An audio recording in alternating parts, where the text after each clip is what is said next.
müzik adına en iyileri sunmaya devam eden Şerif Kayran Prodüksiyon gururla sunar. Yıldızlarla Muhabbet.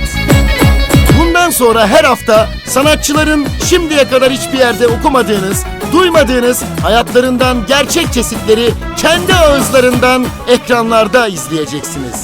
Yıldızlarla Muhabbet. İşte bu haftanın konuğu Hakkı Bulut. Ayrılsak da mutluluk dilerim sana. Katlanmak zorundayım gözyaşlarıma. Yazdığın haberin her satırına. Ecelim yazsan da bu son mektupla.